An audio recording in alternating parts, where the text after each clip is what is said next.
Hi, everyone. Welcome to Office Hours. If you're watching on YouTube, you can find out more about what we do at officehours.global. Our first hour is general discussion about media production. And our second hour is usually something we want to spend a little bit more time on. And today, we have the team from Feathre, the 3D sketchbook here, and we're really excited to show it off, or have them show it off.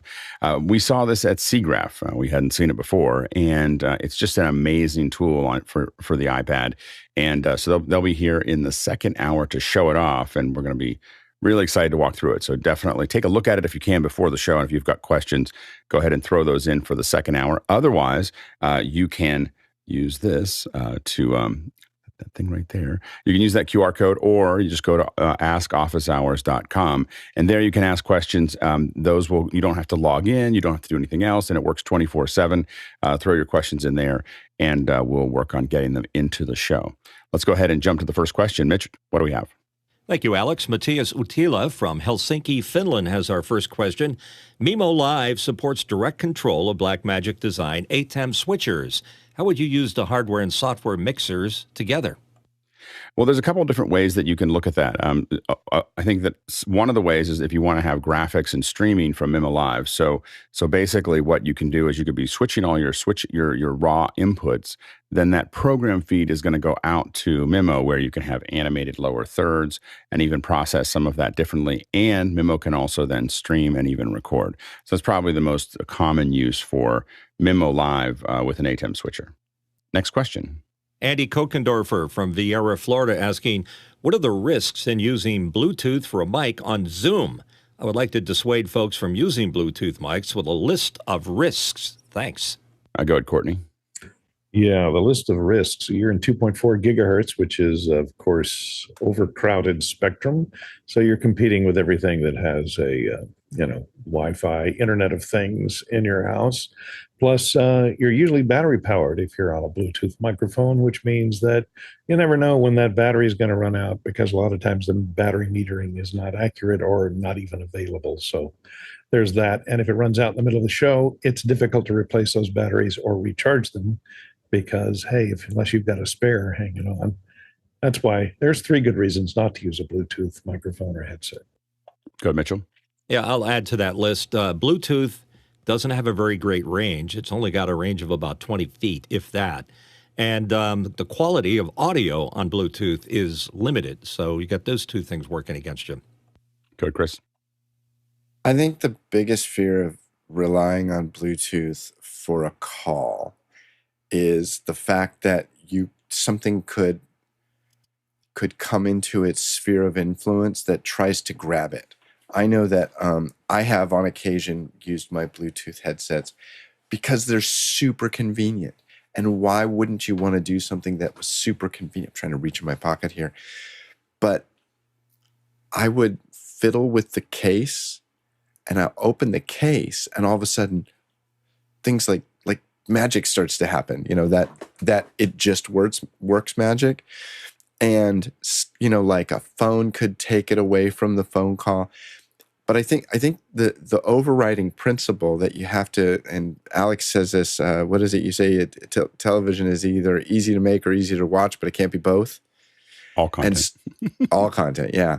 And so there's a lot of times where we want to do what's easy for us, but that doesn't necessarily translate into a good experience for the other people.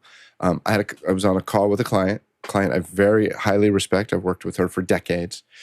And at the end of the call, I said, hey, could you hang on for a couple of minutes? I'd like to talk to you privately. And she did. I said, I just wanted to let you know, you know how I feel about you. I highly respect you. I couldn't understand about a third of what you said during that call. She's like, what? And she had decided to dial into a Zoom call with her phone. And I said, here, I recorded some of it. Listen. And I hit play, and she was like, oh my God, I had no idea. And I said, yeah, it's an awful experience on our end. I'm not going to just, call you out in front of a bunch of people, but she goes, I'll rethink that. Thank you. So it plays to it might be easy for you, but it could be a really bad experience for the other people. I wish it was bomb-proof. I wish they made AirPods Ultra, whatever it was, whatever it would be called. But I wouldn't lean on it for sure. Go ahead, Jason. Sadly, AirPods do a really good job, and that doesn't mean that they're perfect. I'd say the two main reasons are there isn't always a connection. There isn't a persistent connection specifically with a Bluetooth microphone and the device, which means you can end up with, disconnection, but more importantly, a little bit of lag if it has to reestablish that connection. And then building on that, the second part of it is that the sync is sometimes pretty terrible because of that. Yeah, I mean, I think that the big thing for me is just that I've tried to find a high quality Bluetooth headset. The closest that I've come, which is not by no means a silver bullet, are these open comms with this boom mic. This is the highest quality one that I found so far, and this is having someone listen, as Chris was talking about, on the other end of this conversation to make sure that it sounds as good as it can. And we went through many, many, many ones. It's mostly my biggest complaint about Bluetooth is that the mics are cheap. Like, if someone made a really high quality one and I could put my phone in my pocket, I'd probably use it. But I wouldn't use it if I was seated. And the number one thing that I do is I never, ever pair my Bluetooth headsets to anything other than my phone. There's one phone and these Bluetooth headsets stay paired to them. If I have a different phone, I have a different Bluetooth headset for it. And the reason is exactly what was said before. It'll jump. It'll go from, you'll pick it up and suddenly it belongs to some other device. So those are the things that those are the biggest complaints that I have. Next question.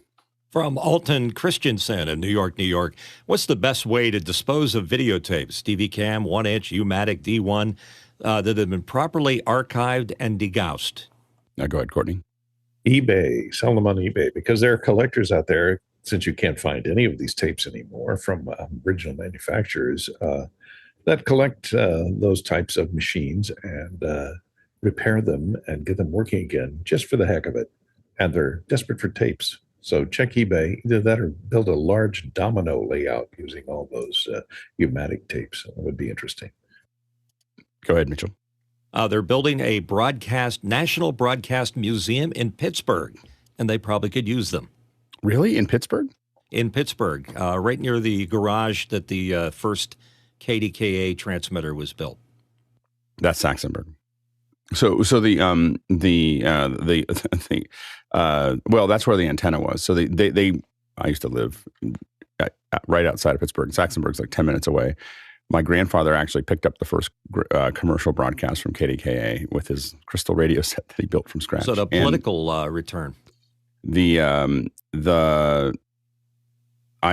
be interesting to see where they consider KDK, but the antenna itself was outside of Saxonburg, and you can tell because there's a sign when you drive past it. This is the original location of the KDK antenna. Anyway, I'm really fascinated by that, especially if it's in Saxonburg. But if it's in Pittsburgh, that's great. I mean, that's awesome. So I'm pretty excited about that. Maybe we'll get them on and have them talk about it. Do you know when it's going to open? They're just now getting approvals, and they're going to start building, so maybe a year or two. Okay, so it's still a little ways out. That's awesome. All right, next question. Cindy Drozda from Erie, Colorado. I have a Panasonic G9 Micro Four Thirds camera that I use for video, looking at a Leica DG Vario Element Merit 12 to 60 millimeter versus a Lumix G Vario 12 to 60. The Leica costs double what the Lumix does. What's the difference between these two manufacturers' lenses? Yeah, the big thing is that you, number one is that I guess the question is, are they motorized? Is that something you can do remotely, or is it something you're going to have to grab onto and do manually?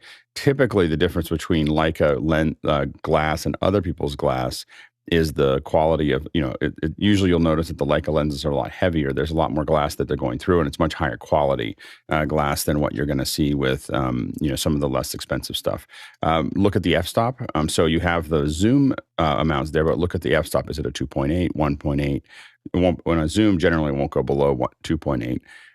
And then or is it like a 4 or something like that? And that'll also tell you kind of the quality that it expects to work inside of. Go ahead, Chris. My father was a photographer. He liked to think of himself as a photographer. He wasn't. He had Leica cameras, loved his Leica cameras. He dropped a Leica into the Mississippi River once and dove in after it and saved it and salvaged it. My mother was the artist, and my father would take these technically perfect pictures with his Leica cameras. And my mother would look at him and say, Tom, why is there a pole coming out of his head? They were exposed right. They were focused right. The f-stop and everything was perfect, but it was, anyway, I think every time I hear Leica, I think of that. Agreed. Check the lenses. Make sure you like the lenses. And the thing about especially modern day cameras is, do they actually interface and integrate with all the other stuff that you need them to work with? Go ahead, Mitchell. This is sort of a perspective comment, but they just announced a new set of Cooke lenses, which are some of the best lenses made, or primes, for about $50,000. They're SP3s, and they're based on other Cooke panoptic, I think, I'm trying to think of the term, lenses. But here's the thing, they don't have any electronics in them. So the as good as the lenses are, they don't have autofocus. They don't have the ability to communicate with the camera body. So I would check that on the Leica just to make sure you know what you're giving up to get great optics. Next question. Next question in from Jack Ruppel from Breckenridge, Colorado. Anybody have links to LUTs for photos and video taken in cloudy snow and sunny snow? Go ahead, Jason. I'm going to give you some generic advice because I've never thought of LUTs as something that would be that would benefit from cloudy or sunny snow. I'm guessing you want to tighten contrast, maybe mid-tone contrast. Motion VFX has a whole bunch of LUTs, and they're pretty good. Yeah, the big thing is that what you really need for doing something like snow under the sun is, if you have that exposure available to you, you really need to have levels or some kind of scopes. You have to see what's peaking and make sure that your white levels are not going over 100. And so you can have LUTs to do that, but really understanding what you're looking at is important, and understanding, being able to measure it to be able to see it. What you're going to see, of course, is things start to flatten out. And so you want to just pull back a little bit from there. Go ahead, Chris. Currently on Instagram, there's an ad I keep seeing pop up, and it's for a LUT package, I think, called Black, but it's spelled BLVCK, I believe.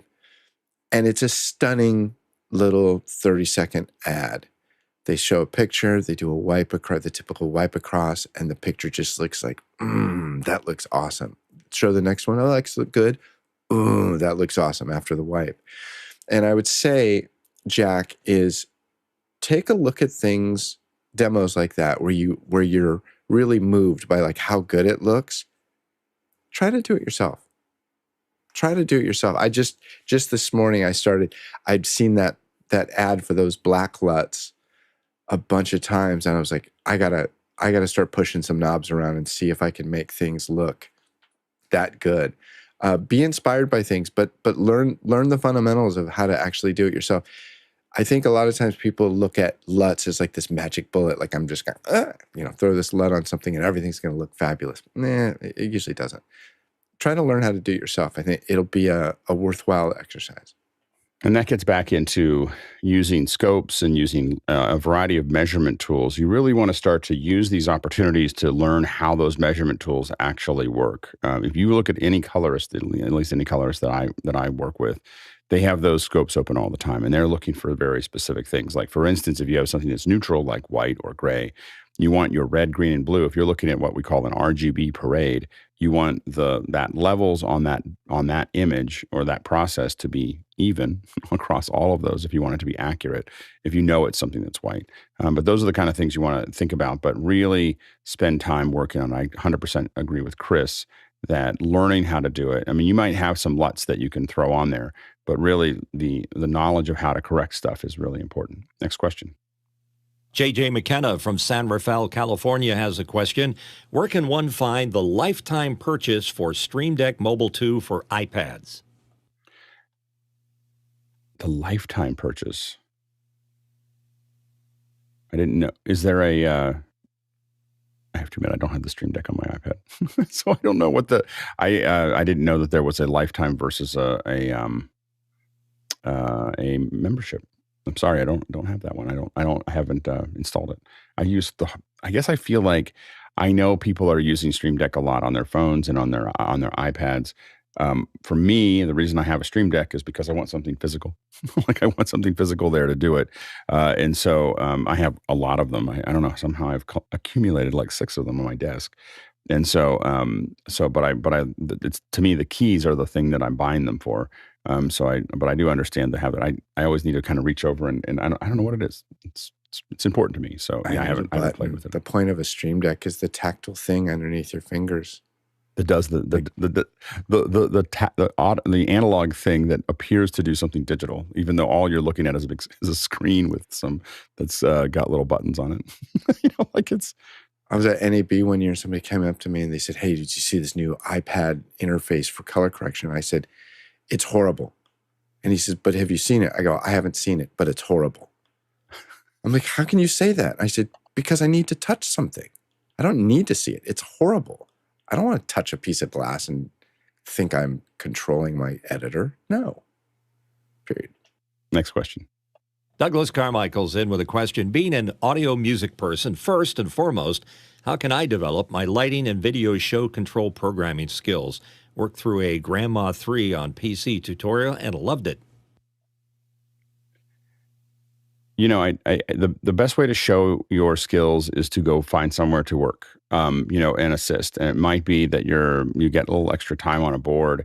There's no way to prove that you are hireable unless you're working somewhere with the hardware. And the way to do that is not to try to get a job as a lighting designer, but usually try to get a job as a lighting designer's assistant or even a PA. And so you have to figure out a way to get in and get to see it in real time and get, maybe some board time, overtime. These things, the hard part, I think, that a lot of people have, and I think this is the advantage that a bunch of us that have been around for a long time, had the opportunity to take advantage of, was that it just takes a lot of time in the entertainment industry to get anywhere. It's just, a lot of us did a lot of, grungy, boring things sometimes for years, to get into position, and so, I walked into a radio station and said, and I was a pretty skilled person when I got there, and I said, "I'll sweep the floors for free." And I did that for at least 3 or 4 months before I did anything else. And even then, I didn't get paid for a long time, to be there. And so I think that there's, and it was, I did everything that nobody else wanted to do. And I did that often in my early 20s. And I think that is you have to be ready to just kind of get in there and just get into the vicinity of what you're trying to do, and then be useful and try not to cause too much trouble. Like sometimes I have trouble with now, but it's really an important piece of the puzzle. Go ahead, Chris. Also, don't put your hands in your pockets. Always ask what you can do. There's a great story about a guy who was like Alex saying, I'll sweep the floors. He was a nighttime tape op at a facility in San Francisco called One Pass Video. One Pass Video was the mecca of video production in the early 80s. And he would come in at night and he would make dubs of things. I need a window dub of this. But what he would do is while dubs were running, he'd run down the hall and he'd play in the paint box room. And he finally showed somebody what he had done, and they went, the kid's got some chops. And there was a production company coming in. They were doing a video for Michael Jackson, and their paint box operator was in a car accident or super sick, whatever. And they went, "Put the kid in." And they said to the client, they said, "If you don't like his work, we'll comp you the day, but this is what we have." I think he won an award for that video. It ended up, and I was just trying to look for it. It was one that was like a whole bunch of cut out, animatic kind of style looking things. I can't remember the look of it, but I can't remember the name of the song, but you got to put in the time. You got to put in the time. There's no magic bullet. There's no class you could take. There's no certification you can hang on your wall. Because the other thing is, and Alex has said this many times, you're better off hiring people that you can get along with, because I can teach you the rest of it. At its core, as a team, we have to get together. Gary Marshall said when he hires an editor, the first thing he does is he says, "So what kind of food do you like?" He goes, food? And he goes, yeah, we're going to eat a lot of meals together. What kind of food do you like? And you got to get along with people. Yeah, Richard Branson was known for hiring like just people he just realized he didn't even have a place for them yet. He would find somebody that he thought was very effective. It'd be a waitress, it'd be a thing, and he would just go, or a guy that was serving something. And he'd just go, he'd get their name and try to find a place for them in his company. And he just found that just adding people that were really on the really on the mark made the company a lot better. And you could figure out, as Chris said, you could figure out the training part later. And so that's and I think that is it really comes down to much more of being a team. I mean, obviously time and experience and working on your skill set and everything else is a big piece of this, but it rarely does someone get hired on their skill set.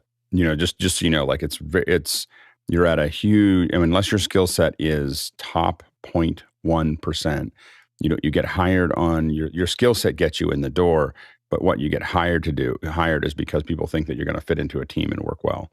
Now, go ahead, Mitchell. Yeah, the story you told about your radio experience, very similar to mine, and I use it as an example, is that I tried to get my foot in the door and I had to do exactly what you did. I was the Sunday morning tape operator that ran the Sunday morning tapes. I wasn't a DJ. I wasn't anybody special. I just ran tapes, and I became the best tape operator they ever had. And eventually I got a job. But just the fact that I didn't turn my nose up to the work made it work, and that's the lesson to be learned. Get an entry level, do it as well as you can, and then you're going to get noticed.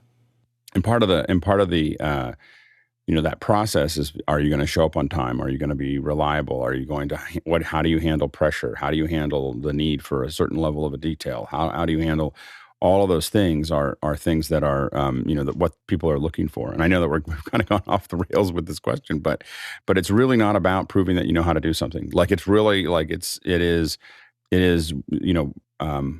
weird. I think I don't know where I was talking about this with somebody yesterday. Is I've only interviewed once. I've only had one interview, and I only got through half of it. Sorry, you said that here.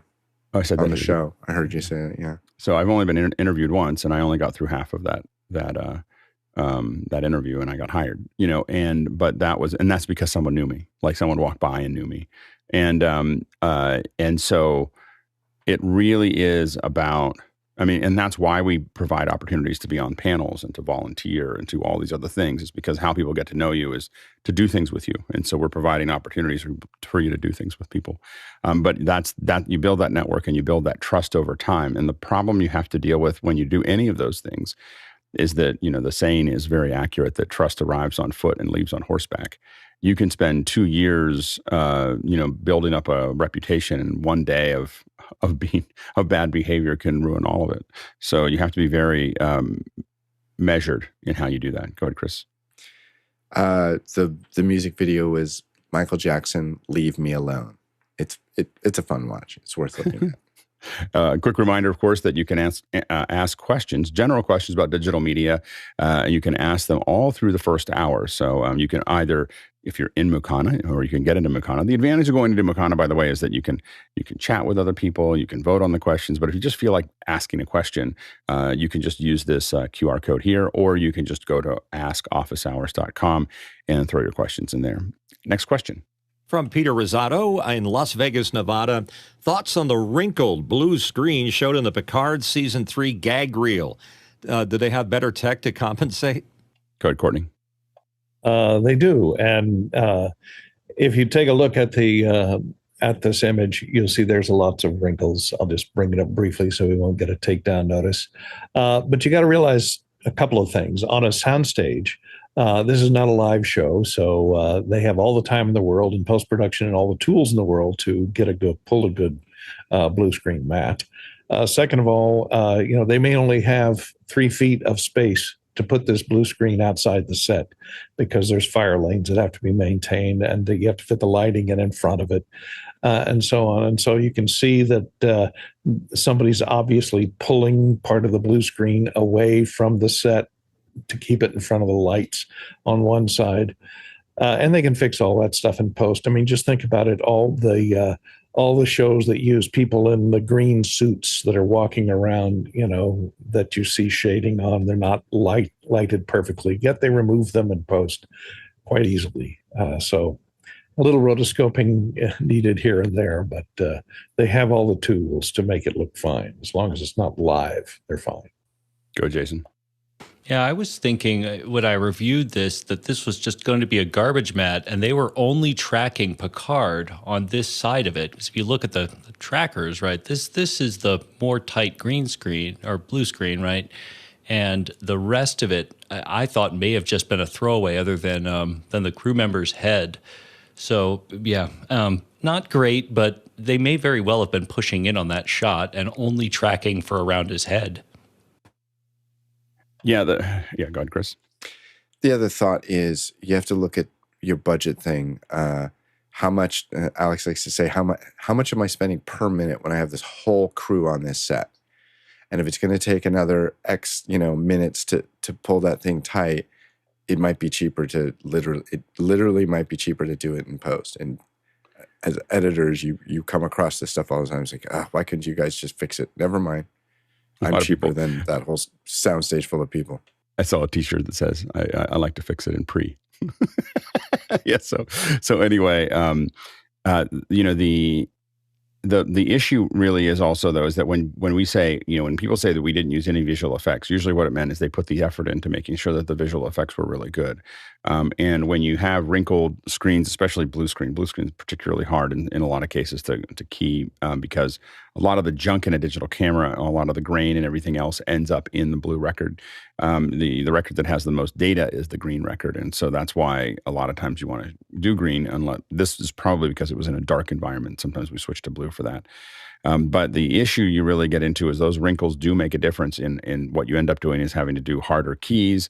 And then what you do is you blur them, and then you smooth them. And that's why if you watch keys where it just feels a little like everything's a little smooth around them, it was probably a bad screen. I did a tiny little film in Japan with no budget. And because I was the one on set that was managing the green screens, and I knew that I was going to have to key them later, I took it on very differently than everybody else, and making sure that they were perfectly lit and well lit and just what I need to make that happen. And, for a little $1.5 million film, all the keys came out really, really good, and it didn't take much more time. If you know what you're doing on a green screen, you can get a lot of quality very, very fast, but you cannot light a green screen or a blue screen without scopes. You cannot do that. And so if you do it without scopes, it's never going to turn out, and you can't do it with wrinkles. That's why we use the composite components green screens, the Lycra green screens, because we can stretch them, spread them with water, and wait for about 4 to 6 hours, and they will be now perfectly smooth. And then if you set up a good light, you won't have any wrinkles. Go ahead, Mitchell. Yeah, if you're really good at doing composites with a blue screen, you probably took that in and dealt with it accordingly. You don't do the whole thing. You'd break it down into pieces, like the part where Picard's head is there and maybe the crewman that was in the shot. You can break it down and make it work real well. And the results were good, because I never saw it on the final show in season 3. An example of a bad key that was done quickly, look at the Hunt for Red October at the very end where they're cruising up the river, and you see that glow around everybody's body. That's a bad key. Next question. Next question in from Ronnie Hofsey from Tromsø, Norway. Mimo Live Zoom and virtual camera return feed. We're on Mimo Live 6.4, and there are some mentions in the online docs that you need Mimo Live 6.5 for return to work. Anyone played with this and got it to work on 6.4? I haven't tried it with 6.4. I do think you may need to upgrade there. And I don't know if that's a problem for you, or you're trying to stay with one version or another. So I think that it'd be interesting. I think that Oliver has done a lab on this, and he may be doing labs in the near future with us. So stay tuned for that, because I think that we really need to dig into using Zoom and the virtual camera with Mimo Live. Also, a reminder that vMix is really adding a lot of those things as well if you're on the PC. So those are, and that's going to make a difference in cloud production and so on and so forth, as vMix is very close to the surface there. So, and they've already announced some of that support. But I think on a Mac, Mimo Live, Zoom, virtual camera could work very well. But what I think we got to try to see if we can get Oliver into a lab to kind of walk through the exact process. So stay tuned for that. Next question. Henry Ramos in Yonkers, New York, asking, any idea if the Netgear AV line of switchers will support 2110, looking specifically at Blackmagic's 2110 line of cards? Go ahead, John. Yeah, it's already been announced. They're coming out with a specific device specifically for 2110. So I don't think it's shipping yet, but it's in development right now.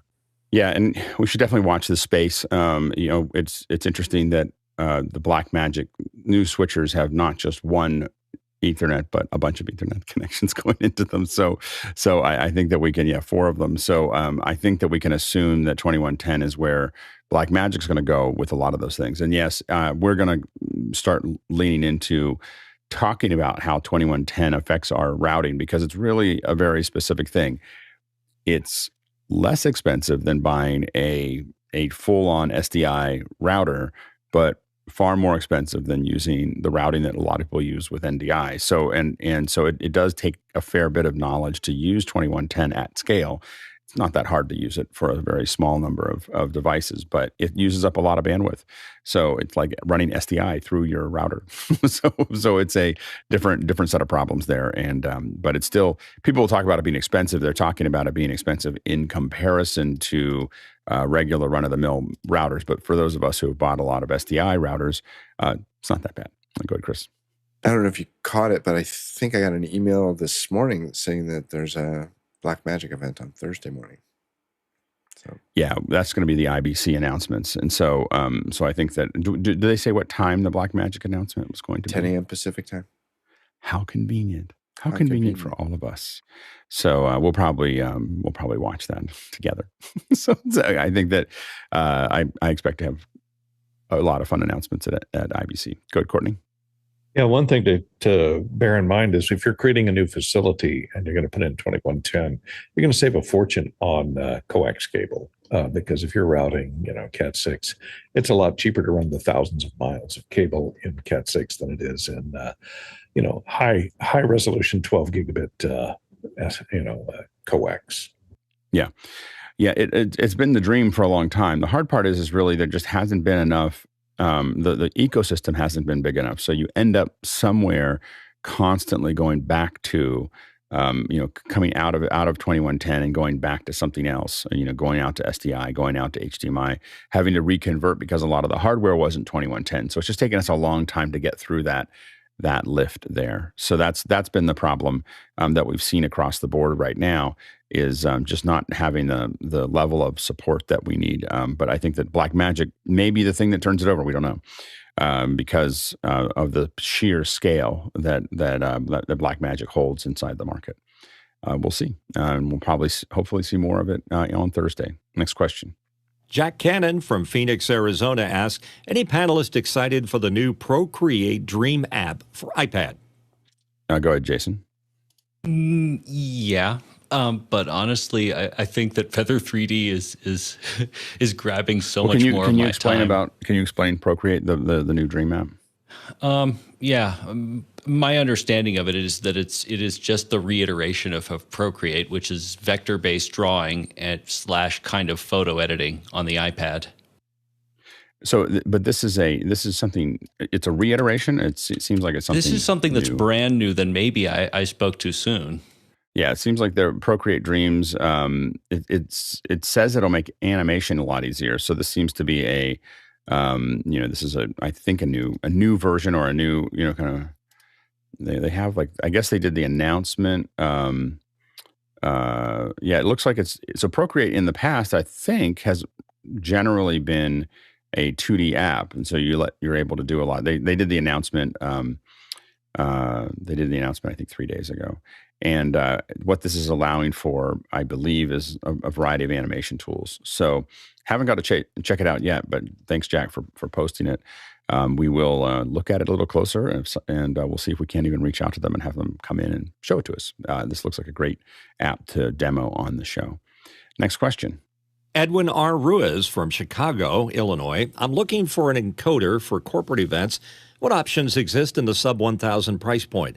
Initially looking at the Blackmagic Design Web Presenter 4K. Thanks. Yeah, so I'll keep on coming back to the one that we use for the show, and the one that I would recommend generally for a sub $1,000. It's actually about $1,000. Is the Elemental Link. Now that means that you're going to have additional costs on the other end, but your ability to get out of a location using the kind of the Zixi plus Elemental secret sauce, your ability to get out of the location is much higher. You can also, this encoder is going to allow you to do things like up to 8 channels of audio. So if you've got multiple languages, if you have other audio tracks, those types of things can be done with that encoder. I haven't really seen a lot. I mean, I think that the Blackmagic Web Presenter and the switchers are, I love the interface for the Web Presenter and how it works. The reliability or its ability to transverse anything that's going on the network is probably, we've had issues with it dropping and having a couple things like it not being as stable as we'd like it to be. So it's not a bad solution, but there's not a lot of other hardware. I mean, that is in my opinion, under $1,000, you're really choosing, in my opinion, between the Blackmagic Design Web Presenter and the Zixi and the Elemental Link. The problem with the Elemental Link, of course, it still costs you per minute or per hour. I think it ends up being about a couple dollars. I don't know. I think it's a couple dollars an hour to use it. So if you're doing something that's 24/7 or you're doing a lot of it, it starts to add up. But if you're just doing an event for 8 hours, it's not, the cost will be noise, and then you're able to manage it. And the nice thing about it is you can send it out with somebody. They don't need to know anything about it. All they need to know is that power, Ethernet, video goes in, and then we're off to the races. Next question. Tom Davis from Vancouver, British Columbia, Canada. Aside from the MixPre line, what other sub $500 compact audio interface is ideal for travel with low self-noise and is capable of some kind of background noise removal? Go ahead, Mitchell. Tom, you've got my attention because I haven't found one. $500 is pretty low point for something that includes the noise removal.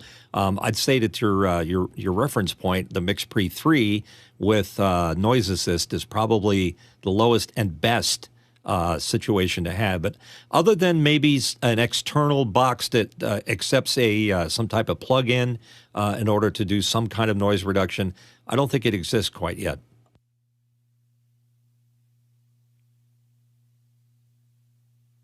I think that, well, I'm talking about, there's nothing that does the background removal under $500. We wish. Next question. Next question from Paul Wallace in Austin, Texas. All the leaders at OpenAI want to do, they say, is build computers smart enough and safe enough to end history, thrusting humanity into an era of unimaginable bounty. Stephen Levy said that. Discuss. Go ahead, John. All of the C-level guys at OpenAI have all been trained by whoever their PR firm is or whoever's leading their PR efforts is masterful. It's a masterclass in PR. They're all on the same wavelength. They all say the same things every time they do an event, and they've traveled the world telling their story about this kind of utopia, which is kind of sickening, actually. Well, can you explain more of the utopia? What I wasn't able to look at this is all Sam Altman. So Sam Altman is a universal basic income guy. He's really left and in his stance and abundance and all this kind of speak. It's a little overboard. I think that the challenge really is how the challenge with all of this is going to be redistribution of wealth and how that's managed, because I think that right now, my opinion is that folks that are at the top, from a skill perspective, I'm not necessarily saying from a money perspective, are highly energized by AI because they can get a lot more done that they need to get done, and they understand the difference between whether it's working or not working, and they can cut through that. The problem with AI in general that I think we have to grapple with is what happens to all the people that are trying to come up the ranks, and how do you get experience when all the basic stuff you can't get paid to do? As AI takes over a lot of things, you're not going to be able to be paid to do the basic operations. We talked about this earlier in the show. A lot of us came in and did something very, very basic for a long period of time to prove that we were useful and to get in. And where does that where does that go? Like where does that, how do you, what's the pathway? The problem you get into in general, we'll just talk about this for a second, but the problem you get into in general is with this process is that right now, what you want is something like that a person can always be walking up a path, and the steeper that path gets, or if it turns into a, cliff like that, you just end up with a bunch of people all piled down here, not able to get up. And that usually ends in revolution. So, but when we do things like, like there's a lot of things that we do that even are trying to help people. When we start increasing how much everyone gets paid, that actually creates more opportunity for people there. It makes it harder and harder for the other people to get hired because there's a higher rank. And so those are the things that are challenging. Yeah, go ahead, John. There's a perfect analogy. I play on chess.com and I'm a beginner, like 600 ranking. What happens is all of the good players, and they have a name for this, all of the good players create a phony profile and come down and play us, so we can never get above. So we're all thwarted down at this level, and we're getting crushed by these 2,000 players because they're coming down and faking themselves and beating us just for fun, and we're stuck at these lower level rankings. Yeah. And I think that now the advantage of, I think, AI is going to be the ability for us to get trained a lot faster, to learn a lot faster. As the learning models against this will potentially be better. But these are all things that we'll keep talking about all the way through office hours, probably at least a little bit once a day. Next question. Next question coming in from Robert Green in Los Angeles. Happy Apple Event Day. Are we excited? Go, John. Humbug. I haven't been excited about a September event in a long time. It's been incremental improvements for the last, 6 or 7 years in a row. So we'll see. We're playing bingo, so we'll have fun anyways. Go, Jason. Yeah. I'm excited mostly to hear about the way that they talk about the Vision Pro. And I like thinking about the for example, LiDAR was 2 years ago. And, clearly this has been a plan that's been a long time in the works. I'm curious to see what additional things are like just outside of frame when they're like, the new iPhone will do this. And it's like, that's because no one wants to experience their kid's birthday with a Vision Pro on their face. Next question. That's from Tukili Kikanen from Christina Kapunki, Florida. And the question is, we have been told that we need ground bonding across our systems and our building to make them better, safer, and cleaner of noise. Please, can you explain for us bonding ground and how we do this? I would just like to commend Mitchell for a great read there. So the issue is that ground wants to find home. So when you create a discontinuity of voltage, it's always trying to find home, and it'll go through things, and where sometimes it uses to go through things are your electronics equipment. And so what you need is to make sure when all the electronics and everything else don't ground, so when they're not all on the same ground, they're trying to find different ways home, and sometimes ones that are easier to get home instead of what they had was to go through something else. It's always going to go to the least, the least path of least resistance, literally. And so what happens is that by unifying all those grounds, you are able to make sure that when they all share the same ground, they're not going to start cheating and going to using somebody else's ground, which is what creates all the buzz.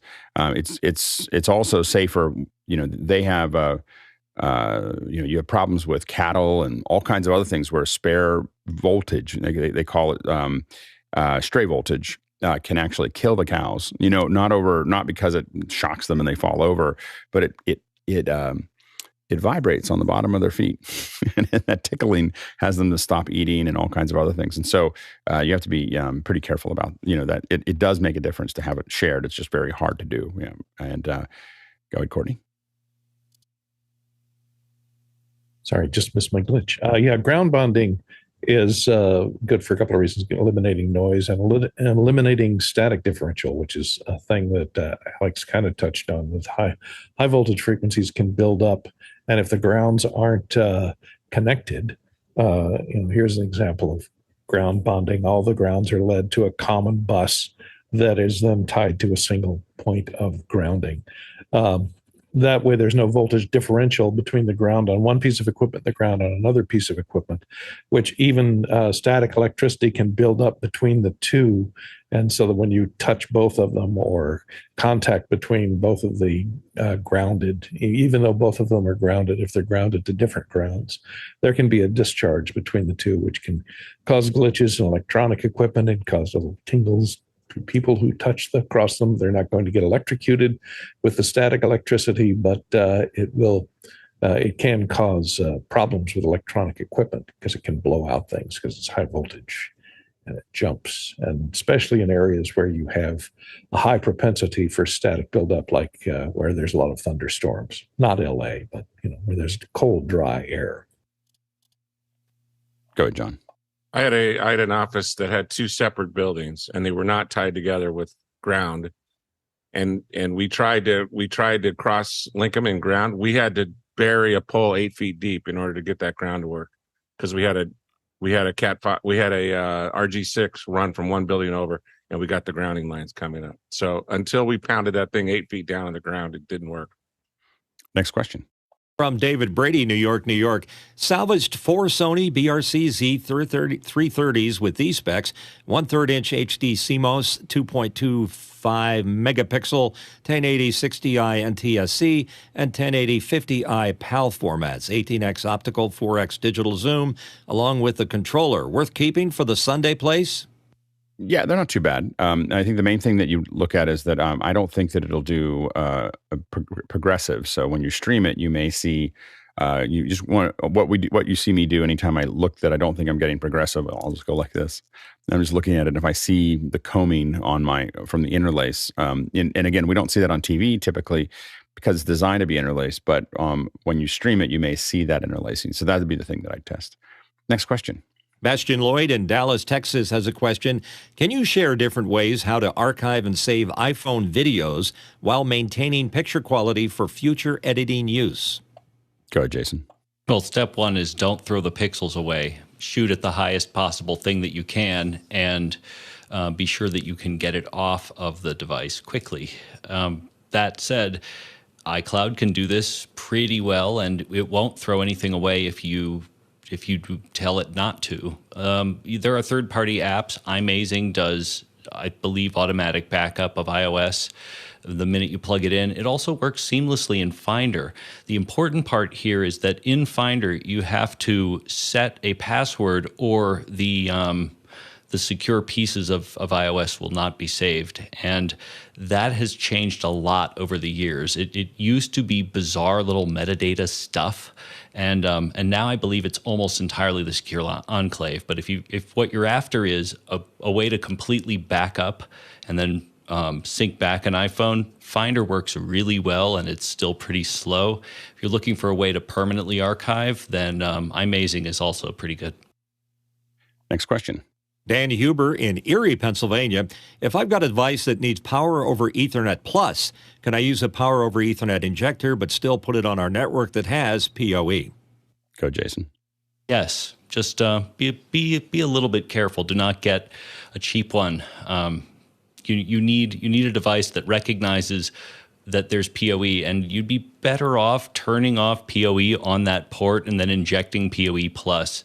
Also understand that there is PoE plus plus, and then standard 48 volts. And if what you mean by PoE is 48 volts, be very careful. I have to admit that I have a lot of trouble with injectors. It hasn't been a really successful thing for me to use them, as opposed to just using a switch with PoE on them. Next question. John Fisher in Oklahoma City, Oklahoma, asking, a crew is coming next week to shoot a TV commercial on my property. Other than staying out of their way, which are some things I can do ahead of time to make their jobs easier? Go ahead, Jason. Well, I mean, I'd say step one is simply ask, and if they're a good crew, they will ask for what they need. I would say any sort of wayfinding things that you can put down, road cones and whatnot, mark things really well. Maybe put a custom Google map in. This is how you're getting into this property. Here's the access. Here's the place that we've set off for here. Mark any sort of hazards. If there are stairs or ramps, use glowy tape or really high vis stuff. And then, other than that, just be sure that they have it, all of that information in advance and don't need to reach too far for it. Just push it to them. Good. Mitchell? Yeah, help them with the power if they want to spread the load for lights and all that other stuff. Let them know where the circuits are for each of the switches on your panel. So if they need to spread the load, they can easily. And snacks are always appreciated. Go ahead, Courtney. Depends on the level of the production, but rule number one, ask for a certificate of insurance from the production company. Verify that the certificate of insurance is valid for that amount. Then make sure that they're going to lay down layout board. You might want to take anything breakable or high value and put it away somewhere else or move it off the property. Come up with a list of things that are sensitive that you don't want moved. For example, furniture that you don't want moved or you want protected, and they'll come in ahead of time and they will wrap it in furniture pads. And if they have to move it out of the house, they will. You might open up your garage to make sure it can be used and get your cars out, park them on the street so that they have room to set up craft service or move your furniture into a covered place if they have to bring in their own furniture. I would not let them tie into my electricity. It's okay to plug in a monitor or a sound cart, but no lighting should be able to be plugged into your electricity because you don't want them overloading your circuitry. Usually most good commercial production companies bring a generator and run their own AC, so that should not be a problem unless they're really low budget. And that's mostly what I can think of. And then just stay out of the way, leave and or make contact with the location manager. The location manager is your liaison between the production company and you, and will be there full time, watching everything that goes on, watching for people scarring the walls, etc. And make sure you have a little thing in your rider in your contract that says they have to paint or repair any damage done to the home. Go ahead, Chris. John, hopefully the way you worded this, it says on my property and not indoors. I'll tell you one thing. I would never, ever let a film crew in my home. Ever. There's people that want to do it. That's fine. You might be able to make a little money off of it. Never, ever. That's just me. I have thought about it, I thought, my house would be really good. And we've done shoots that I've even done. And after the shoots that I did myself in my own house, I would not let any film crew shoot. Why did I let me in here? The problem is you get into time and everything else. And then you want to do this crazy thing. And you now decided, I did a couple in my own apartment and it was a horrible idea. Like it was just, it was like we just did so much damage. Next question. Next question from CJ Covell in Central Pennsylvania. Stream Deck Mobile on iPad can display an 8x8 grid of buttons, 2 times what's possible on the XL. Any good way to merge 2 pages into one, or else bulk copy and paste buttons? Yeah, go ahead, Jason. Yeah, you can import and export, and it really is that simple. You can also, if you're Apple device to Apple device, just simply copy the button in the Stream Deck app and then paste it on the iPad. Next question. Derek Alexander in Riverside, California. Anyone on the iPhone upgrade program, and who is it for, and is it worth it? Go, John. Oh, who is it for? I'm not sure what you're asking there. I'm on the AT&T upgrade program, and I've gotten a new phone, except for I didn't get the 14 as I thought there was only incremental from 13 to 14, but I'll be upgrading to 15. And I always get they always give me great value for my trade-in phones. I always get a lot of, I'm really surprised every time I trade it in. They pay me a lot for my used phone coming in. I'm super happy with that program, AT&T. Next question. Paul Wallace in Austin, Texas. A new study published in the Journal of Science Advances estimates that the McDermott caldera, a volcano crater on the Nevada-Oregon border, harbors a colossal 20 to 40 million metric tons of lithium. Why is this important? Go ahead, Mitchell. It just might be the largest deposit of lithium in the world, unprocessed, of course. But lithium is key to making batteries. And right now, China has the largest supplies of it. Next question. Next question coming in from David Brady in New York, New York. I've got a pretty good home automation set up using Homebridge and Apple non-Apple stuff. Will Matter to me? You know, a lot of times we think Matter. I mean, we've talked about it. I guess Chris is our new panel expert on this. But evidently, Matter works much better if you have threads. Is that right? You had to have threads for the Matter. Is that right, Chris? They're two separate things. I don't know. All I know is it never works. Never is a superlative. Never for me. It is working. Like for instance, I have this dream that I can tell my lights to do something, but when I do it, all of my devices hear it and nothing happens. Like, and I'm just like, I don't like. Can we get this all to work? So interesting. There's a guy named Shane. I think his name is Shane Watney or Watley. There may not be an L. And he's one of the YouTubers on the YouTube that talks about HomeKit stuff that I enjoy watching. He, just yesterday, maybe 2 days ago, posted a video saying, I'm starting my HomeKit build over from scratch. Like he's literally the guy has dozens and dozens and dozens of data things in his HomeKit universe, and he's rebuilding everything from scratch. So it's a little bit of the I call it like a, you know, it's a lake with where you're unsure how thick the ice is before you go skating on it. You want to be careful. And so, but Matter and Threads are two different universal languages that apparently a lot of companies are buying into. It's a little bit of VHS beta, if you're old enough to remember that battle, but they can work simultaneously on a network. So the way Threads works is you place thread-enabled devices around your house, and it basically makes a mesh that the things that are not thread can get back to the hub through. And I've actually used that philosophy perfectly. I have one device that's far away in the house, and I placed a thread-enabled thing. I just plugged it into a bathroom halfway down the hallway. It's not even doing anything. But by plugging that thing in halfway down the hallway, the thing that's at the end of the hallway actually works. Matter is a little bit of the same thing. Go, Jason. A Matter is a protocol. A thread is the process by which that protocol is reported to other devices, if that helps. Go ahead, John.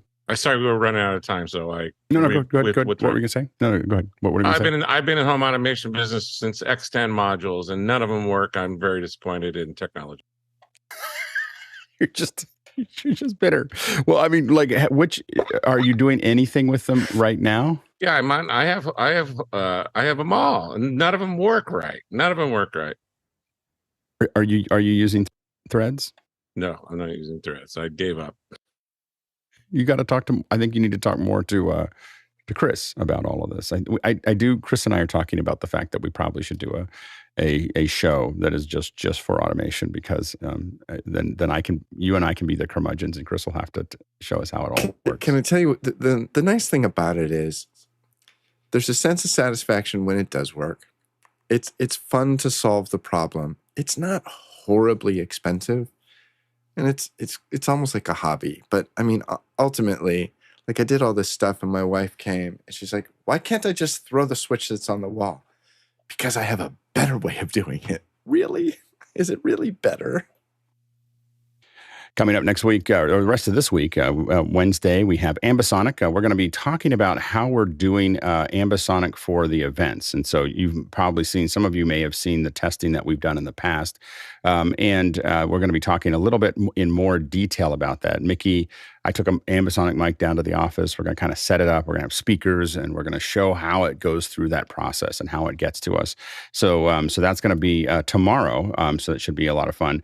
And then on Thursday, Calvin Roberts, an old friend of mine, Calvin Roberts, is going to be on, and he is going to be talking about his journeys. Friday, we've got solving network challenges, and of course, IBC at the end of the week. And we've got a little promo for you right here.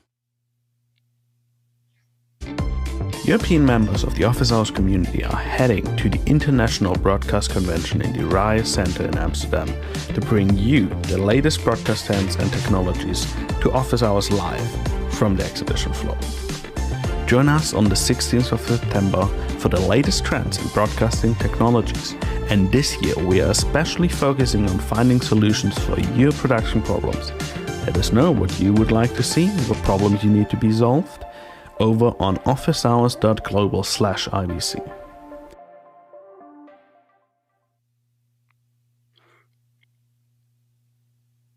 And welcome back for the second hour. I'm really excited to have the folks from Feathre here today. The 3D Sketchbook. I had never seen it before, SIGGRAPH.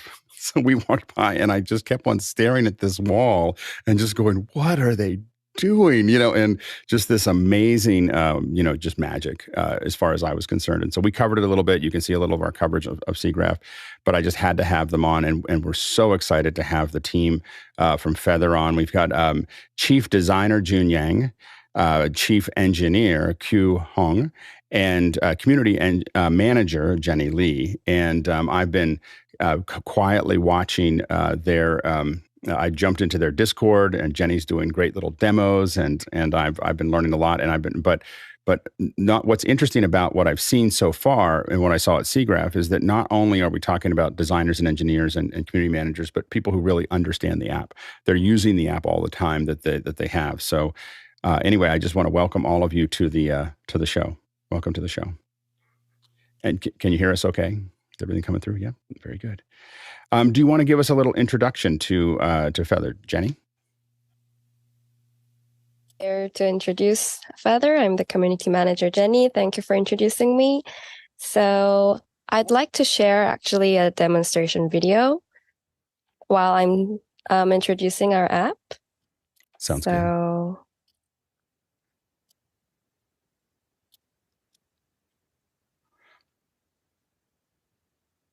Yeah, so is everyone watching the video I'm sharing right now at the moment? Not yet. Okay, great. Almost. Hold on. Let's go back. Oh, I'm sorry. Let's cue that up again one more time. We didn't get to you quite as fast. Go ahead and just start at the top again.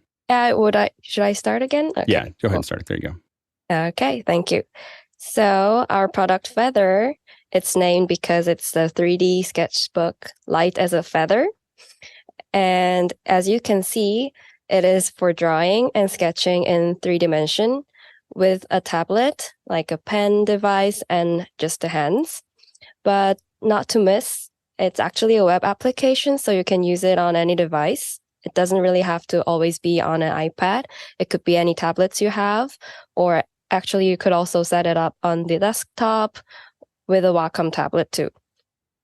So this app is actually made for anyone who wants to express in 3D or communicate ideas in 3 dimension.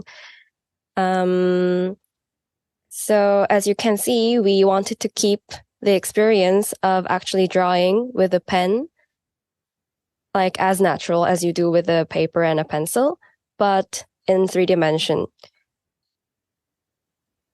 So now I'd like to actually have the iPad drawing in live so I can show you actually how it works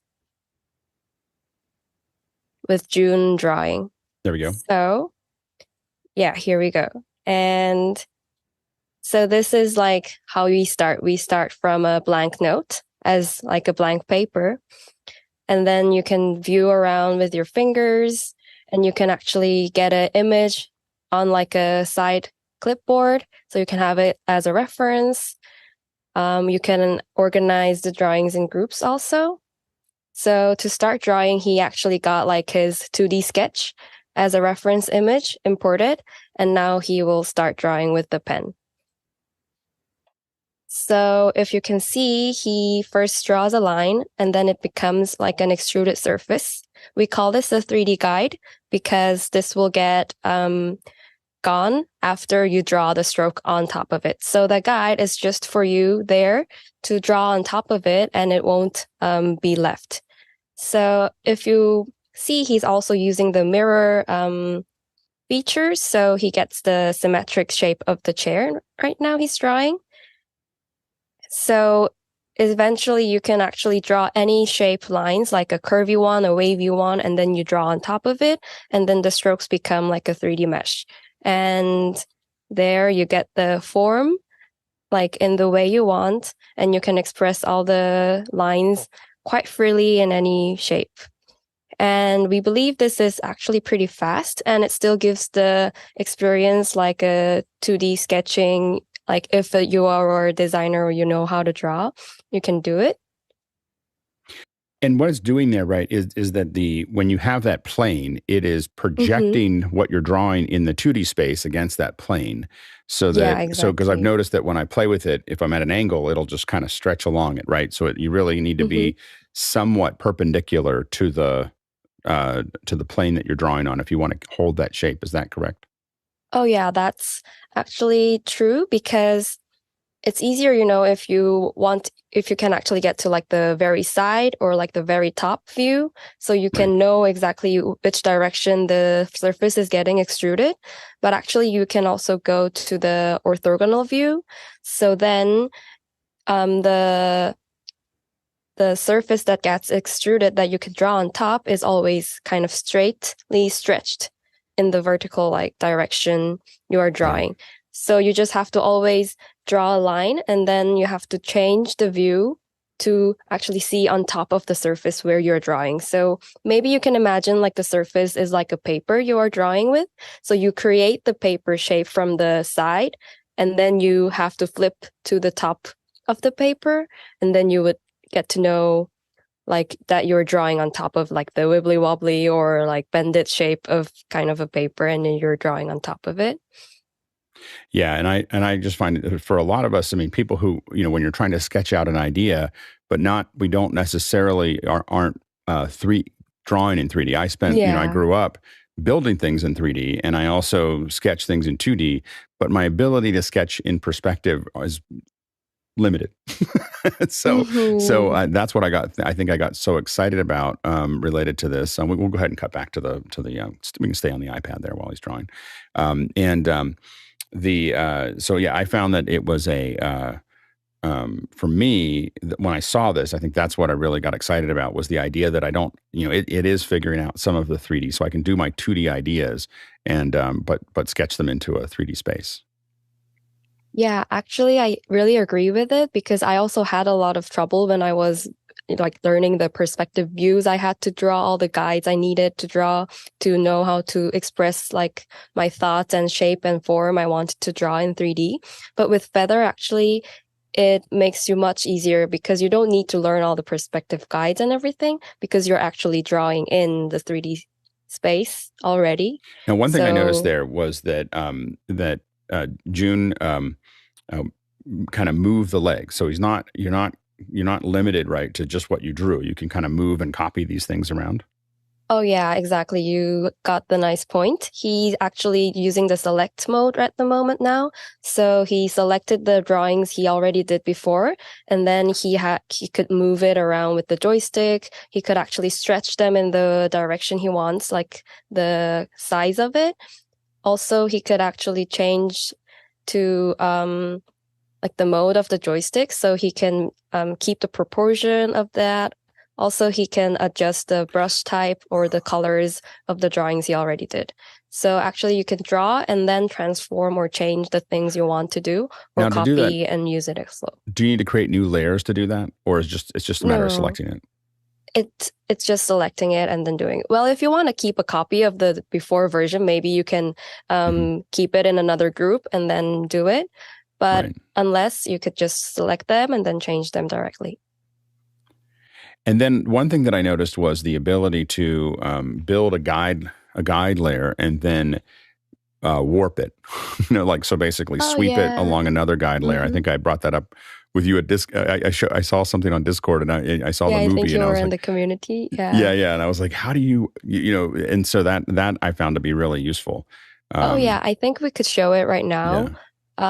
So that is because if you just can only make the surface that is like really always straightforward, it makes like a lot of limits in the shape you could draw. So we have this function that you can bend the 3D guide you drew first. So now it's still straight, and then you click one icon and then draw again. And then it will bend the 3D guide you drew before along another new line you drew again. So see if he did like a wavy one. Now the it's surface he basically drew is, like, sweeping wavy one now. long Yeah, it's like one onto sweeping, the others. exactly. Yeah. Yes. Because that, it took me a little while to kind of figure out exactly. Okay, yeah, there you can see kind of so you can build much more complex guides to kind of fill those out. We are actually planning to make more functions, to like not only once like sweep, but maybe like different ways to make surfaces that are more complex. But at the moment now we are providing this one function to bend. And then you can also, inside of this, of course, still paint in. Like right now we have the outlines, but you could paint more data, like fill that chair in, right? Yeah, but actually that's done by like the person who is drawing, to be honest. So It's basically, at the moment, we don't really have like a thicker brush or like a fill-in tool. So now it's actually using like a color pencil. So the person who's drawing can actually fill in the space by coloring with like the pen he's using now. But we are actually planning to make like a thicker brush, so it actually works like a marker pen, or actually some ways we are finding to fill in the surface, but it's just a bit tricky for us to actually get the idea of where the person wants to fill in, because the surface and like the lines and the guides are all like an information for us now.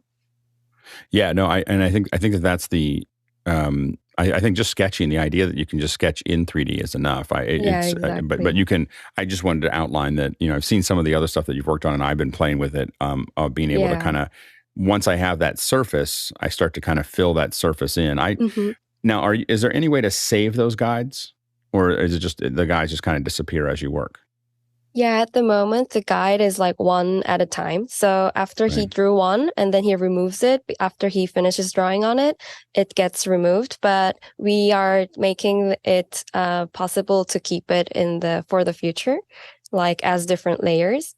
So in like another panel next to the group, he can actually keep like OBJ images and like image files like as a resource.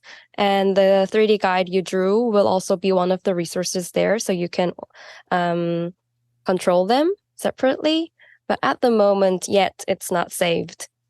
And if you bring you can bring an OBJ into into Feathre, and can you draw over it, or what do you use the OBJ for? So there are 3 modes for the OBJ. So one is to draw on top of it. I think June is now drawing on top of the OBJ he just imported. So that's an OBJ model, and he's drawing. He's using the OBJ as a guide. He's using the OBJ. Yeah, exactly. You got the point. So he's using it as a guide. He's coloring on top of the OBJ. He got it. Like he's drawing the lines. He could color it, like decorating also. But also, if you don't want to draw on top of it and you just want to use it like as a reference, for example, then you can switch the mode to just leave the OBJ visible, but not draw on top of it. So now he could just draw as he was doing before, like drawing the guide as he wanted. And then he's drawing on top of the guide now, not on the OBJ, but can see the OBJ for like a reference. And then there's one more mode, so you can actually make the guide, the OBJ, invisible, so it disappears from the shows. So just the lines and drawings he did. I will say that given how close you are with a lot of these models, I could see myself as a person who's done 3D modeling. The idea of being able to draw like let's say a bunch of wire frames and then connect them, via sweeping through those wire frames, seems like you're very close to being able to basically build 3D models with a pen. Yeah, absolutely. So it's very powerful. We've got a lot of questions starting to stack up, but before we get to those, Courtney, you got a question? Yeah, I noticed that it seems to be in symmetrical mode, so that you've got a center dividing line, and anything you draw on the right side of that dividing line, it duplicates and mirrors on the other side. Is that how this is working, especially for chairs and things like that are symmetrical? Yeah, so he's using the symmetric mode because he was drawing the shape of the chair, and that's like a specific mirror mode we call. So you can have 2 directions of mirror and you can choose which direction you want. So now he was using it like for the sides, but if he actually activates the other mirror mode also, then it gets like a cross, like, so he could get like 4 drawings doing at the same time. Also, the point of having the mirror mode on is that when you select the drawings that you did with the symmetric mode, like the mirror mode, then you can also move or like transform the drawings with the mirror kept. So like if you move, then they move like with the mirror baseline still activated, which could be quite handy if the form you want to make is symmetric in 3D. That's great. Yeah. So it's not it doesn't have to be in a mirror mode. It's just No, simply it doesn't have to always be like this. Yeah. Let's go ahead and jump into the questions. What's the first question? We got a question in from Jack Ruppel in Breckenridge, Colorado. Jack wants to know, what are the hardware requirements? Can I use a 6th generation iPad? Q? Yep. I suppose that the 6th generation iPad is it came out 2018, and also it is based on, you can use also the Apple Pencil, so you can use the Feathre with the 6th generation iPad, but Feathre is kind of drawing app, also using like 3D rendering. So the basically computation power is kind of a little bit needed. So when you use 6th generation iPad, it's kind of you can still use it, but it may be a little bit laggy. So keep in mind that. So I recommend you to like use the iPad with the pencil on when over the 2020. So yep. You can use it, but it kind of be laggy. Next question. Dave Kaufman from Vancouver, BC, Canada. Feathre introduces something new, a new user interface paradigm in 3D. Can you explain how you came up with this new interaction model? Go ahead, Jenny. Okay, I found this question quite interesting, actually. So it's very thankful, actually, that saying that we opened like a new paradigm for the interface for 3D. Actually, when we were developing this software for the iPad, it was important to keep the interface quite simple because always the tablets are much more smaller than the desktop environments. And at the same time, we wanted to kind of get be different with the CAD modeling or 3D animation tools like at the moment now, because they are pretty much very complicated, and it has a really high, like hard learning curve for most of the people, we think, if they don't have like a lot of educations. So we thought it would be really nice to keep it more simple and very intuitive. So for example, we always kind of have in mind that we want to keep the experience that people have is very much like drawing with a pen and on the paper. And that's how we got the idea to have the 3D guide also drawn and then also drawing on top of it. So which actually has always the consistency of drawing experience. And also like with the selecting tools and the joystick, that always came from the ideas are from our actual experiences using and looking at the 3D objects or experimenting with them and viewing them in our real lives. And for example, the joystick actually comes from like our videos, like game controllers and stuff, which are much more intuitive than actually being in the 3D modeling software. If you have experience, they always kind of have the XYZ things, and you have to like change the cubes inside of them and stuff, which is we found pretty like less intuitive as we are touching the objects with our hands. So those were the points I think I could talk about and would like to mention about.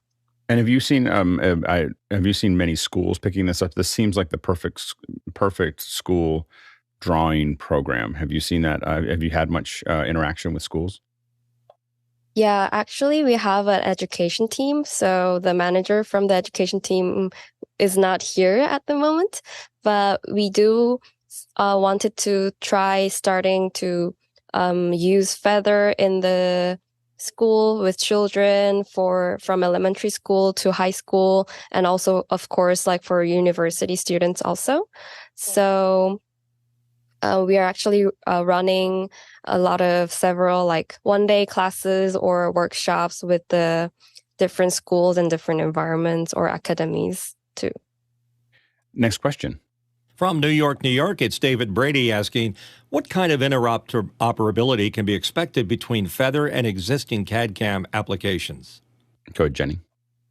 Okay, so actually all the drawings that are done in Feathre could be exported in 3D formats. So that could be the biggest part where you can use it with different existing applications. So if you get the exported files, they would be exported, like each strokes are actually having the 3D mesh volumes.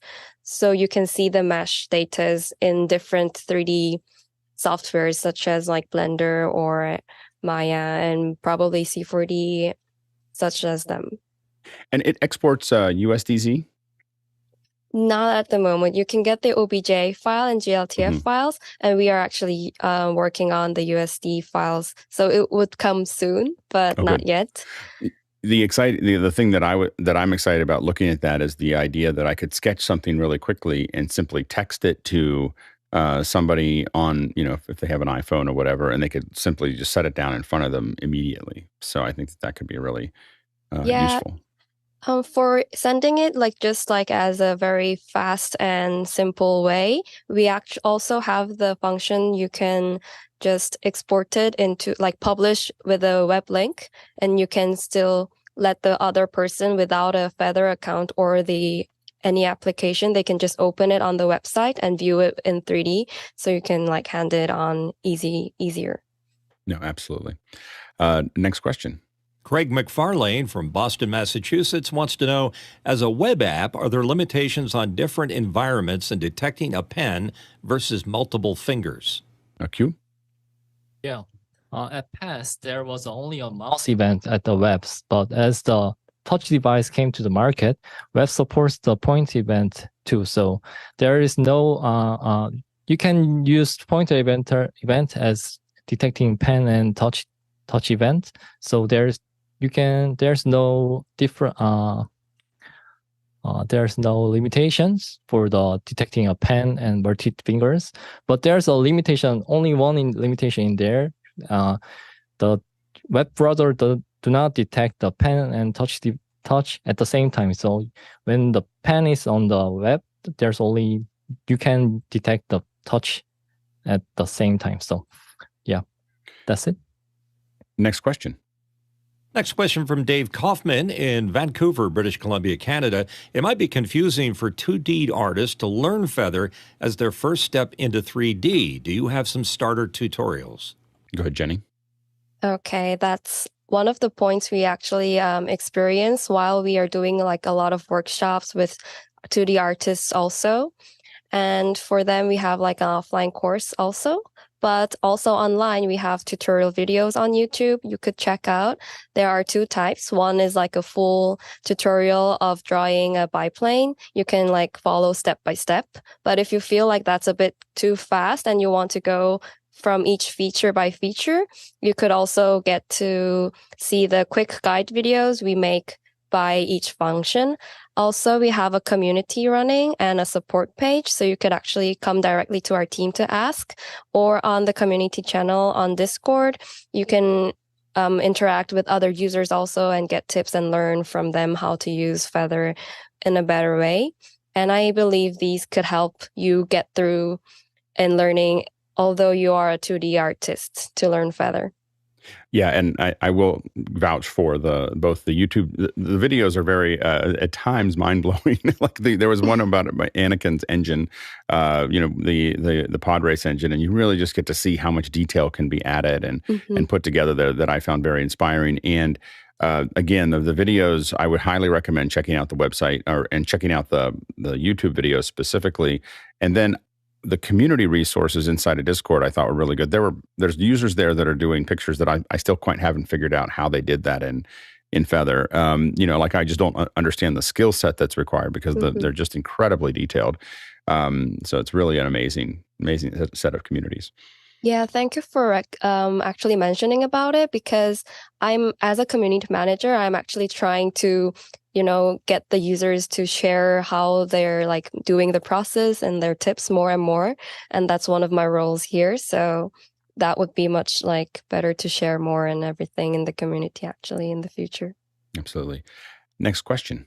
Coming in from Roscoe Jones in Madison, Indiana, Roscoe asks, is there a way to clean up all those lines to be less blurry and thus more like a CAD drawing? Go, June. So I can answer it by showing it myself as drawing. So I'll show you how to draw more CAD-ish lines in 3D right now with my iPad. So if you tap the pen button once more, then you can see the icon changes a little bit. And if you draw a line, then it automatically makes it a little bit smoother than you actually draw, like this. And there's one more way how to control these lines.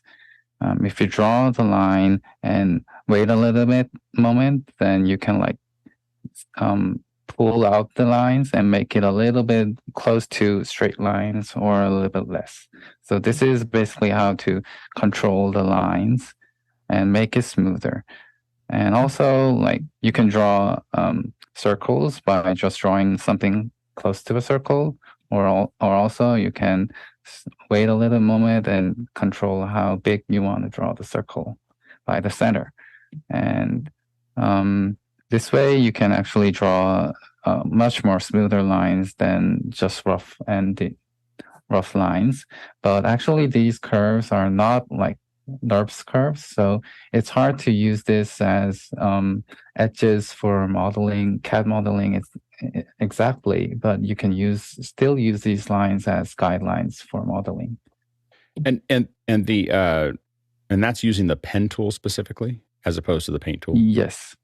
It's just using the pen tool, and we are calling it just drawing a neatly mode. And here's the way how to use it.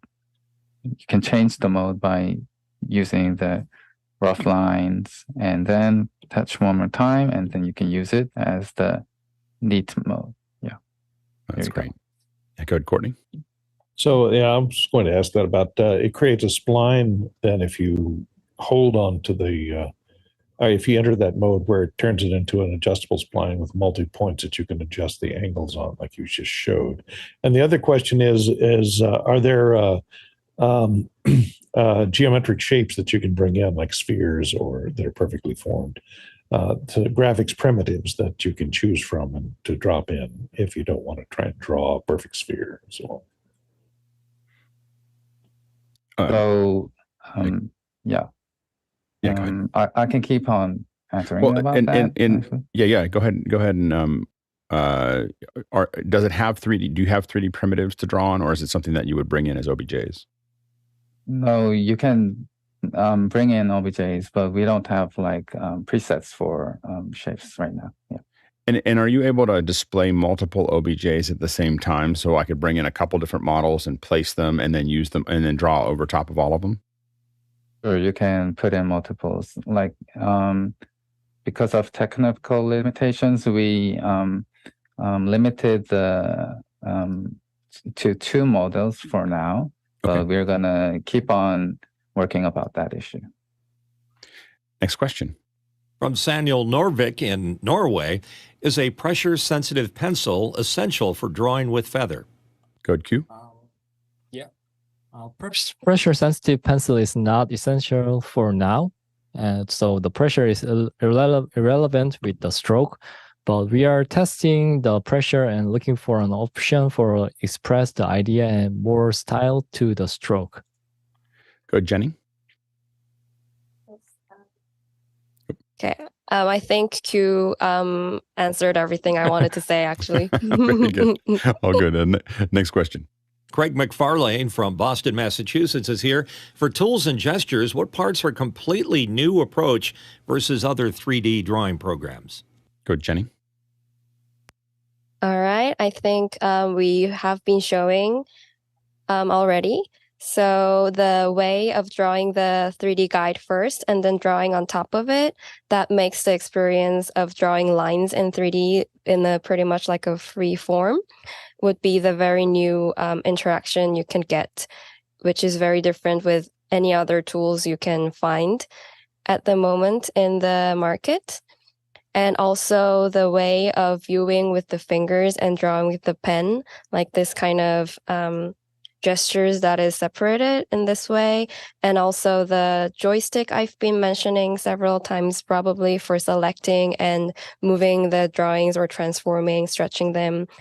Those kind of things could be really different with other 3D softwares you can experience on iPad or on any others like environments. And actually, I think the drawing with the guide and like drawing on top of it is called multi-view sketching. And that's like one of the ways you can get the 3D in 3D informations by the 2D 2D imports. Go ahead, Q. The technique, though, like as Jenny mentioned, like two view sketching is like it's already researched in 1990. So we just adapt the technique to our service. Yeah. So the approach is like quite seems new, but it's already researched and all the things have done in 1990. Right. But the key is always the interface. So while someone has figured out how to do it, figuring out how to do it easily and well is a whole nother problem. Correct. Next question. Kyle Hammond from Chicago, Illinois. What are the other various ways to export and integrate with other tools and software? Good, Jenny. Okay, so one way I think I have already told you about like getting the OBJ files and GLTF files to other 3D softwares. One other way we discovered from our users, actually, they exported into Nomad Sculpt and used the lines, the 3D mesh they made with Feathre, like a base structure for their sculpting, like 3D sculpting. And also some users get the videos or images out from Feathre with the 3D models or drawings they did and bring it to the video editing programs like After Effects or Premiere Pro. Also even like free softwares for video editing. And then they get all like maybe mix it with 2D graphics also. And then they could get like a poster. Actually, it's like one is behind me. It's a 3D drawing by Feathre and then printed out into a poster design, actually. And we have like a moving version of it also. And you could also make videos out of it. So we believe it's actually very less limited. It's really up to you on where you want to use it afterwards. Like after you do the drawings here, you could also do 3D animations and stuff like that. And if you export it out to as an OBJ, is it building a kind of tubes for where all the, how does it, is that what it's doing? Basically extruding along tubes to generate that? Yeah, actually, it might be nice if I can show you like a screenshot or something, but I don't really have it at the moment. Okay. But I will try to explain. So each lines you draw, like you can see in Feathre, they are actually 3D polygon meshes. So you can see like the triangle polygons if you get the lines in the imported into 3D softwares. And maybe that helps you imagine how it looks. It does. It does. Absolutely. So it's not sending out, like, for instance, a spline with a something extruded along it. It's actually building a 3D mesh that's going in there. And are you able to, in the export, are you able to control the density of that mesh that goes out? Yeah, after you export it. So at the moment, when you export it, we can't really optimize it at the moment with Feathre yet. But if you get it into another 3D software where you are more used to using it, you can like adjust it there, everything. Yeah, it's just like the 3D mesh polygon data you get as in with different softwares. Makes sense. Next question. Douglas Carmichael has a question. How did you get such responsiveness and performance from a web application? Yep. As the computational power breaks through the limit of the web. In the past, creating the 3D was only possible in the like desktop and PC, but now we can use with the web and the mobile device. It's all based on the increased computational power. Yeah, that's how we can do more and more stuff in the web, and also do some 3D creation through the web application. Next question. Next question coming in from Craig McFarlane in Boston, Massachusetts. If you didn't mention, how long has it taken to get to the current version? Go, Jenny. We can't hear you.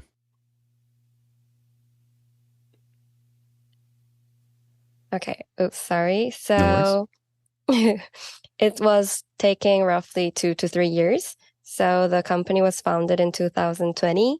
The beta version was opened on 2021.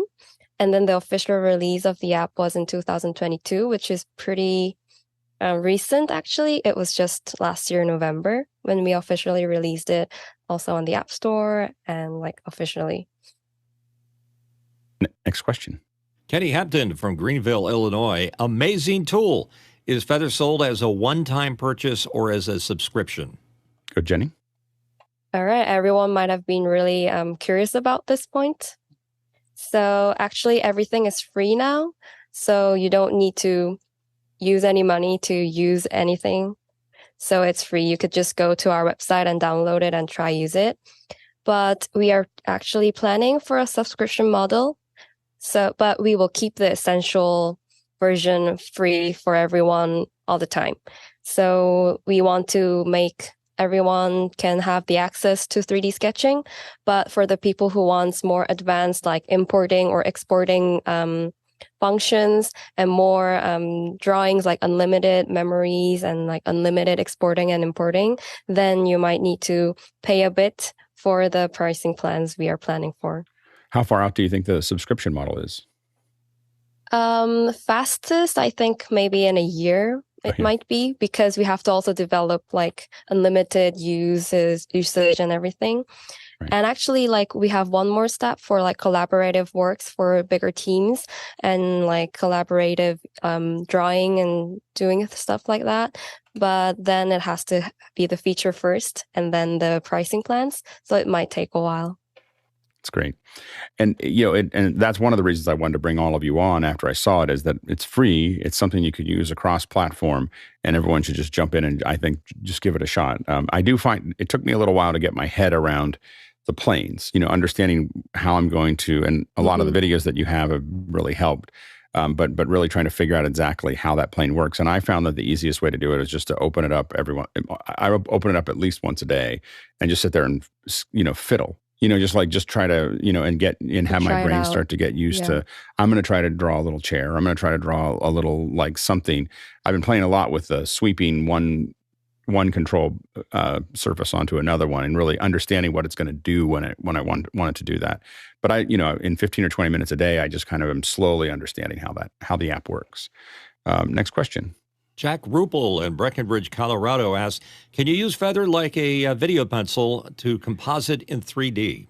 I think that one might be hard for them to understand because they probably don't know what video pencil is. Video pencil is a telestration tool like we use. It does something like this is, you know, you can draw, but it's just in 2D, you know, the over top of video.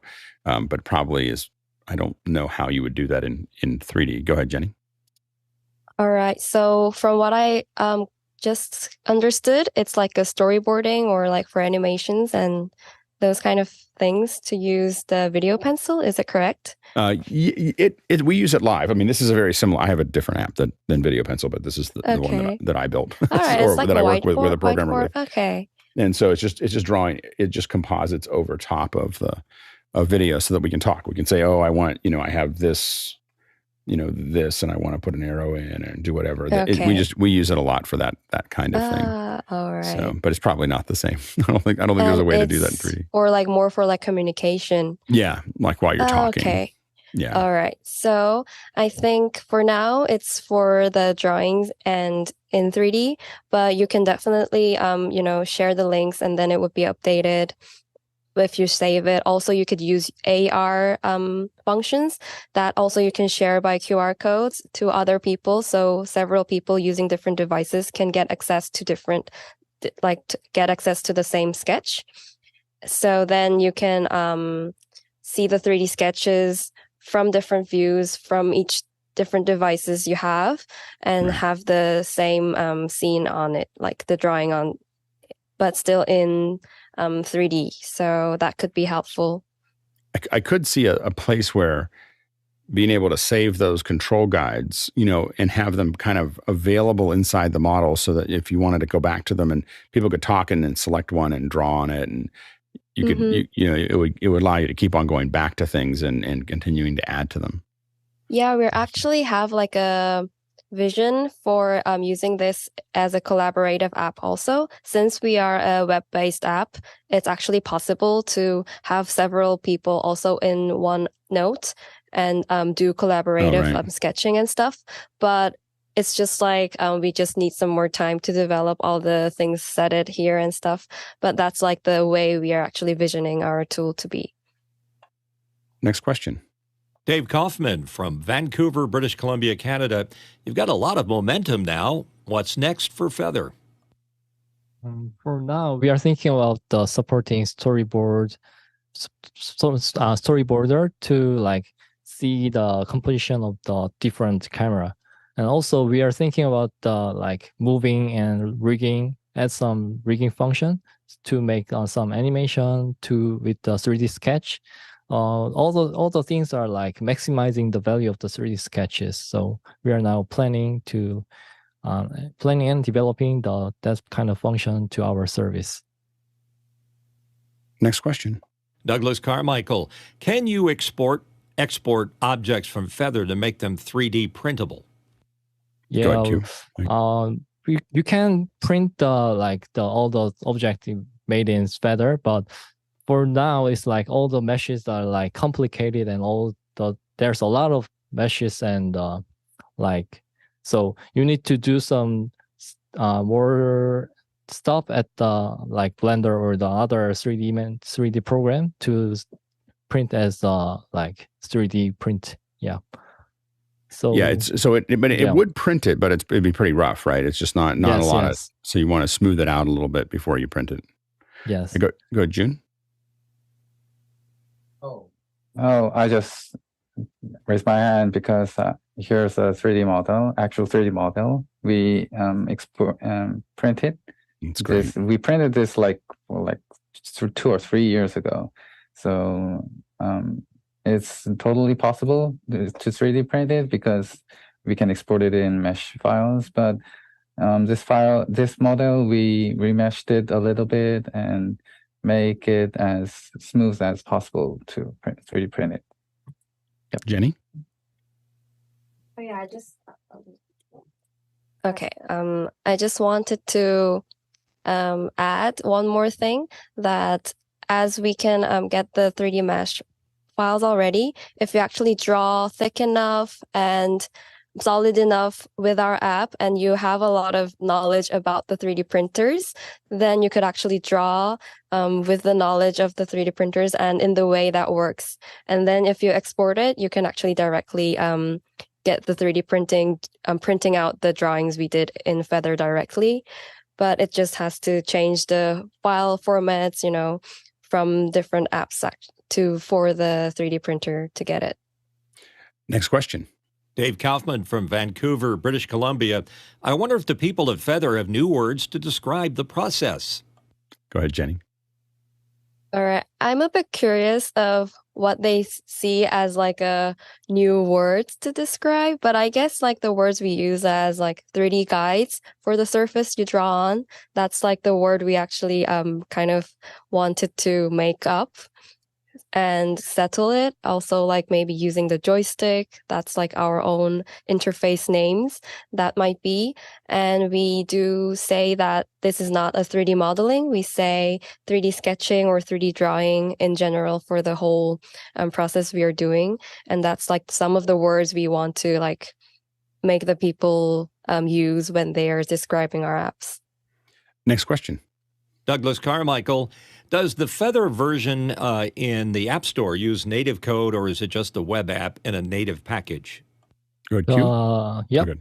The Feathre version in the App Store use both the native code and also the web application too, because it's better to use the hardware of the iPad. So we partially use the native code, and also, but all the main things are in the base on the web. So yeah, it's kind of hybrid application. Yeah, you can call it. Yeah. Next question. Douglas Carmichael again. Would you ever think of offering a perpetual license for the Plus and Team versions? Go, Jenny. So we actually have a lot of discussions about the pricing plans at the moment in the team also. We are not sure like who would want like in which model and how much we have to make it cost and everything.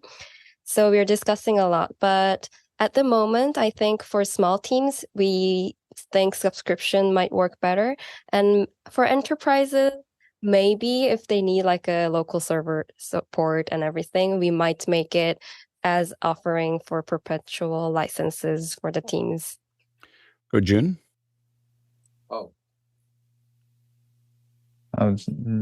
Never mind. Jenny explained everything I wanted to Very good. talk about.